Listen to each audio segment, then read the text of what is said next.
Welcome to POSH Deepdive, a series that goes beneath the surface of India's prevention of sexual harassment law. In every episode, we explore the real meaning behind the act. Come, let's listen to one story, one deep dive at a time.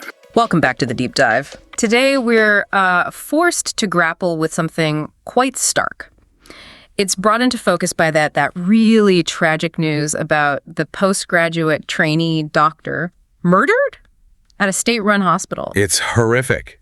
And it just hits you. Right. Inside an institution meant for healing.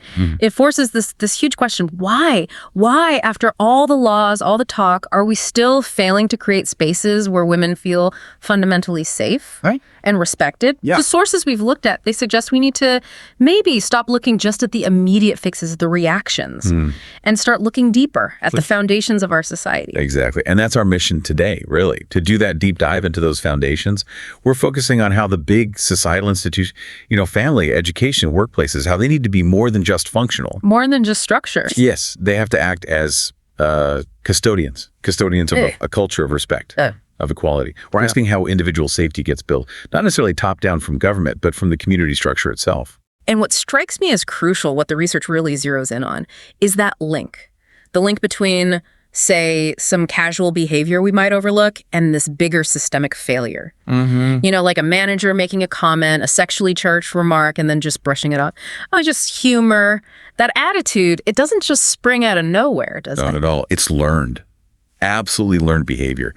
These individual actions, these remarks, but maybe even more concerning is the confidence behind them. Impunity. The impunity, exactly. That feeling you can act without consequence. It's soaked up, isn't it? Yep. From the community, from media, and most critically, from these foundational institutions.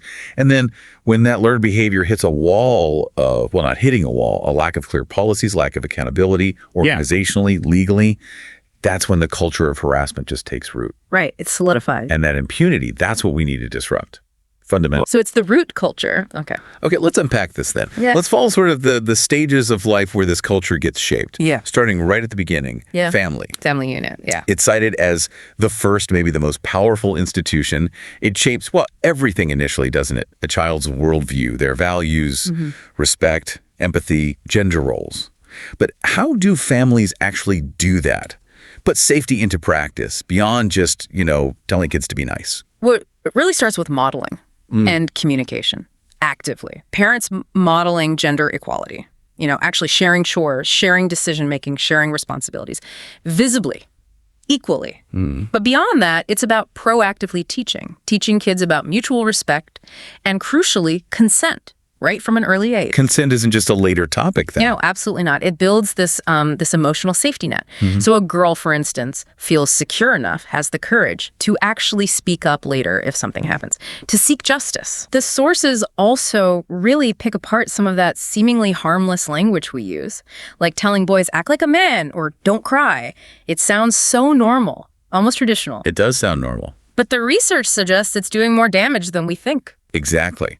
When we tell boys, be tough, don't cry, we're not just, stifling their emotions in the moment. We're actually linking their sense of masculinity to suppressing feelings, to control. I see. And that sourced link suggests those suppressed feelings, they often come out later as unhealthy coping mechanisms, or maybe even a need to assert control over others. And conversely, telling girls they can't play sports or shouldn't be too assertive, that limits their confidence, their physical presence.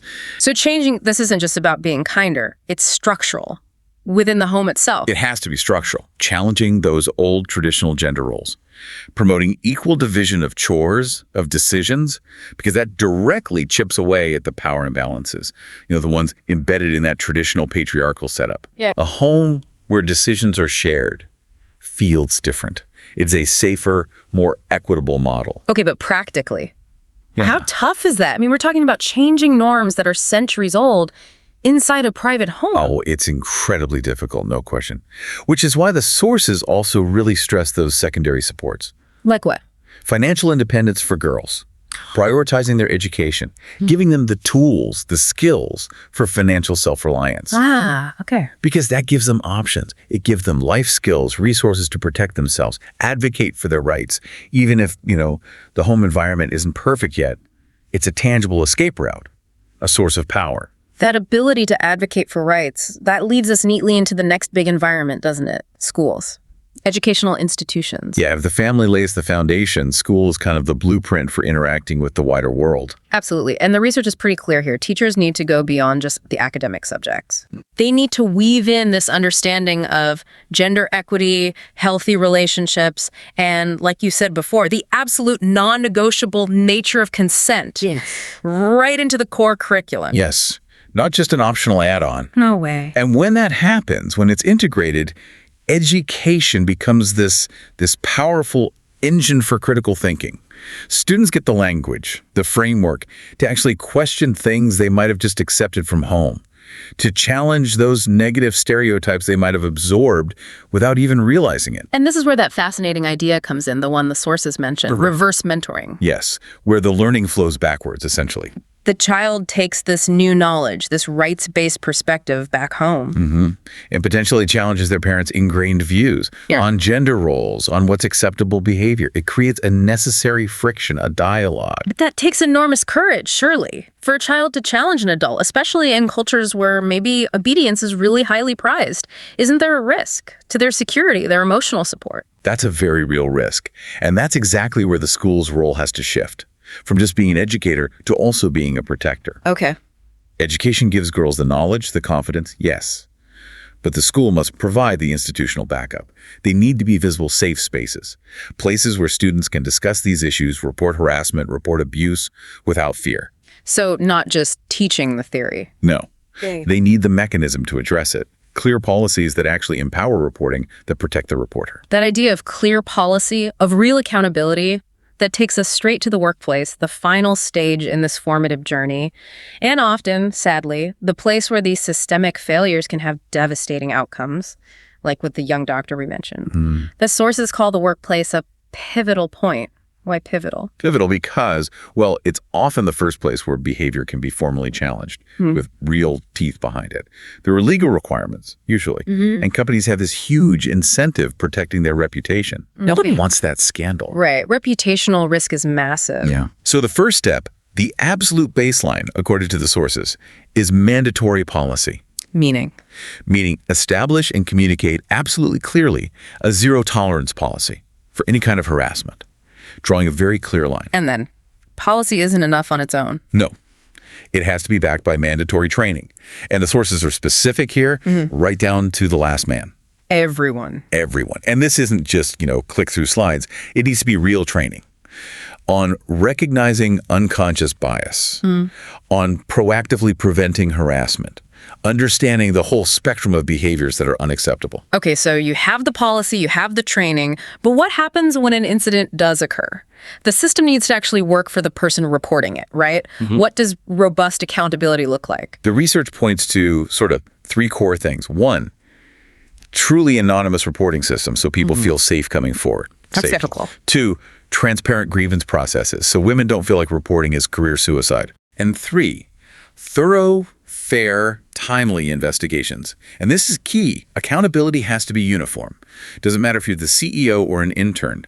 The consequences must be the same. No exceptions. And thinking bigger picture again, workplace safety isn't just about stopping bad actors, is it? It seems deeply connected to equity. Oh, absolutely.